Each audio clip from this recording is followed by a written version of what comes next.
وہ مسجد اقصی جس کی طرف میرے نبی صلی اللہ تعالیٰ علیہ وسلم نے 17 مہینے رک کر کے نماز پڑھی، وہ مسجد اقصی جو مسلمانوں کا پہلا قبلہ ہے، وہ مسجد اقصی جس کے بارے میں رب فرماتا ہے سبحان الذی اسری بعبدہ لیلا من المسجد الحرام الی المسجد الاقصی الذی بارکنا حولہ، وہ مسجد اقصی جس کی بنا تقوی پر ہے، جو انبیاء علیہ السلام کا اور اولیاء کا مقام ہے، وہ مسجد اقصی جو پرہیزگاروں اور نیکوں کا معبد ہے، وہ مسجد اقصی جس کی زیارت کو آسمان کے فرشتے آتے ہیں، وہ مسجد اقصی جس کی زیارت کو اللہ کے نیک بندے جوق در جوق آتے ہیں، وہ مسجد اقصی جس میں وہ بزرگ پتھر ہے جس پر جناب رسول اللہ صلی اللہ تعالیٰ علیہ وسلم کی معراج پر جانے کا منہاج بطور یادگار بنا ہوا ہے، وہ مسجد اقصی جس پر ایک بلند قبہ تاج کی مانند تیار کیا ہوا ہے، وہ مسجد اقصی جہاں سے بجلی کی تیزی کے ساتھ براق برق رفتار سید المرسلین صلی اللہ تعالیٰ علیہ وسلم سوار ہو کر آسمان پر تشریف لے گئے، اور اس رات نے سراج الاولیاء سے وہ روشنی حاصل کی جس سے تمام جہاں منور ہو گیا،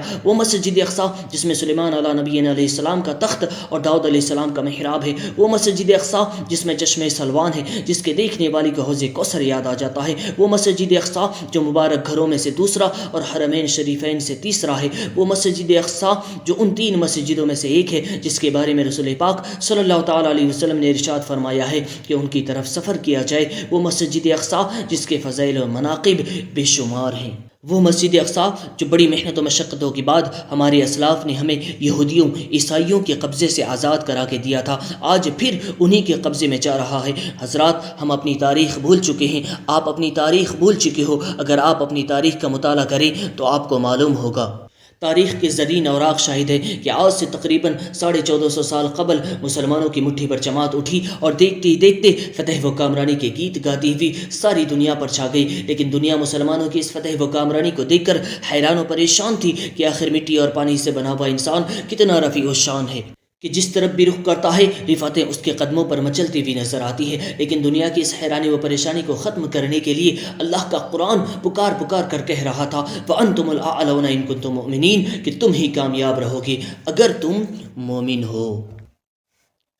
اگر تم کامیابی چاہتے ہو، رفعت و بلندی چاہتے ہو، اختیار و اقتدار چاہتے ہو تو آؤ سلسلہ ایمان سے منسلک ہو جاؤ، مومن بن جاؤ۔ آپ کو یقین محکم، عمل بہم، محبت فاتح عالم کا درس دیا گیا تھا کہ نیک عمل کر اللہ کی رحمت سے مایوس نہ ہو، مگر آپ ہمیشہ بدعملیوں میں گرفتار رہے اور مایوس و جمود کا شکار بنے رہے، تو پھر بتائیے آپ کی تقدیر کیوں کر بدل سکتی ہے؟ ارے خدا کی قسم، پتھر کا بنا ہوا وہ دل ہم کہاں سے لائیں جو اس قلق کے پار کو اٹھا سکے؟ پہاڑوں کی چوٹیاں ویسے ہی بلند ہے جیسا کہ اللہ نے انہیں وجود بخشا، ستاروں کی انجمن میں جو چراغ ایک بار جلا دیا گیا وہ اب تک روشن ہے، چاندنی کا یہ اجلا فرش ناقابل شمار عرصے سے نسل انسانی کے قدموں کے نیچے روندا جا رہا ہے، مگر آج تک اس کے آنچل میں ایک داغ تک نہیں آیا۔ لیکن افسوس صد افسوس کہ مسلمانوں کا وہ عزت و وقار، وہ رفعت و بلندی، وہ اختیار و اقتدار جو بڑی محنت و مشقتوں کے بعد حاصل ہوا تھا کیسے چھین لیا گیا۔ ارے آج آپ کی داد رسی کوئی کرتا نہیں، آپ کی فریاد کو کوئی سنتا نہیں، آپ کی مدد کو کوئی آتا نہیں، آپ کی ترقی و خوشحالی کا کوئی انتظام نہیں۔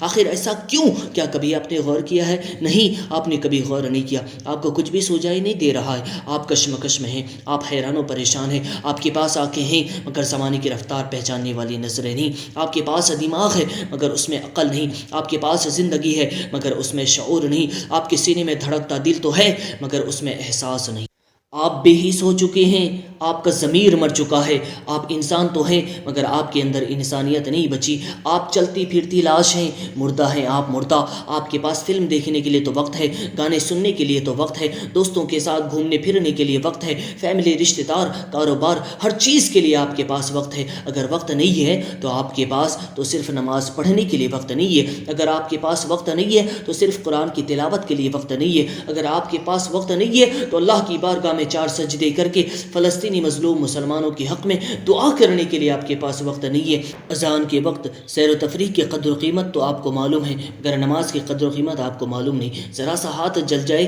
تو آہ و کرہ نکل پڑتی ہے، لیکن یہ خیال تک نہیں آتا کہ جب اس پورے جسم کو جہنم کی آگ میں جھونک دیا جائے گا تو آخر کیا ہوگا۔ میلاد کے ہزاروں جلسے ہوئے، سیرت کی بے شمار تقریریں ہوئی، واعظ و نصیحت کے جلسوں کا تو کوئی حساب ہی نہیں۔ کیا آپ کی زندگی میں کوئی انقلاب آیا؟ کیا آپ کی زندگی میں کوئی تبدیلی آئی؟ اگر نہیں نہیں تو پھر بتائیے آپ کی تقدیر کیوں کر بدل سکتی ہے؟ آپ کو حکومت کیسے مل سکتی ہے؟ آپ کا اختیار و اقتدار کیوں کر چل سکتا ہے؟ ارے جس مومن کو بے تیغ لڑنا چاہیے، اگر وہی بزدل، ڈرپوک، نااہل، بدماش، چور، ڈاکو، آوارہ بن جائے تو پھر اس کی تقدیر کیوں کر بدل سکتی ہے؟ آنکھ جو کچھ دیکھتی ہے لب پہ آ سکتا نہیں، محو حیرت ہوں کہ دنیا کیا سے کیا کر جائے گی۔